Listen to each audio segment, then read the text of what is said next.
It's time to talk about Monkey Man.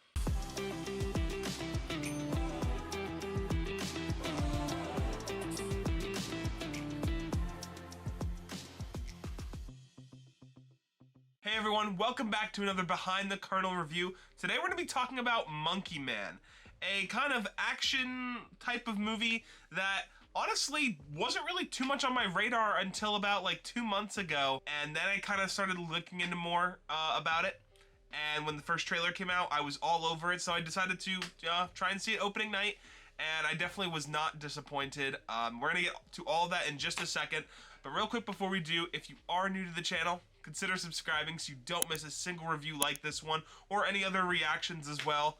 And let's dive into Monkey Man. The movie's plot goes something like this. You have this young guy who kind of lives in the slums of India. Every night he's trying to make ends meet. He actually fights in this arena with like this monkey mask. And I say fight loosely because he's more just getting beat up and then getting paid for it. He tries to make his way up to the elites and make them pay for what they did to him and his mother and just his village when he was a kid. One of the biggest things that I felt like I was thinking about after this movie was that fact that I feel like I could definitely like benefit from a rewatch of this movie, because a lot of like the dialogue, like I definitely have a general understanding of what the movie was about, but it feels like a lot of the specifics are like quickly said or like not very like obvious. Just maybe I missed something or just something along that nature, and definitely like I could again benefit from rewatching this. Your main character, I believe his name is Kid, if I'm not mistaken. He's great, and he also just like has a really good character development. Like they start you off in the first like half of the movie of just this whole process of him getting this lady's wallet, and then like that leads to him asking her for a job that later leads to like him becoming a cook in the restaurant just so he can get to this one guy and kill him. But what's really interesting about it is that like he has almost no experience. Like he buys a gun because he doesn't really know what he's doing, and he like it's very clear that he doesn't know. Like he has a little bit of fighting experience, like very small, but you know he primarily tries to go for the gun in that scene.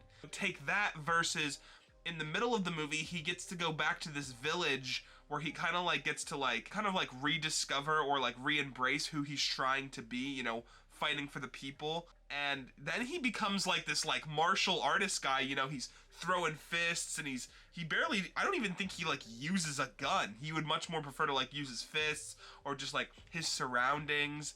And I just thought that whole journey of him going like on that was really well done. I will say a lot of the visual imagery was really good too. There was a lot of like weird like symbols or just like showing like the monkey portraits and a lot of this stuff of like showing like what he like the symbolism of what all this means in terms of like India's history and where he fits in all of this. One of the really unique things I thought was really cool about this movie was just the setting. There's not many movies that we get that take place like in India. For this movie to be like centered right in that, and for like just you get to kind of be engulfed in the culture. You know, they kind of have their own way of doing things. It feels very unique to tell this kind of, you know, action story and not like stray away from the culture of where it's happening. And I really enjoyed that. There's also a lot of like funny things that happen. Like there's this really small like motor car, like the big car chase that they have. It's not some like he doesn't have like this big sports car. It's like this little like trolley thing looking, and it's really funny. So yeah, there's a lot of small little details like that. Overall though, I had a good time with this movie. There's not too much to say. It's pretty a straightforward movie. But what I will say is if you're kind of in the hunt for something that feels like personal, and that doesn't feel like it's just kind of part of this big franchise thing, definitely go watch this, because this just feels like its own standalone thing. It doesn't need to be connected to anything, and you can have a good time with it. So yeah guys, thank you so much for watching, and stay tuned for more Behind the Kernel movie reviews like this one. Until then guys, peace.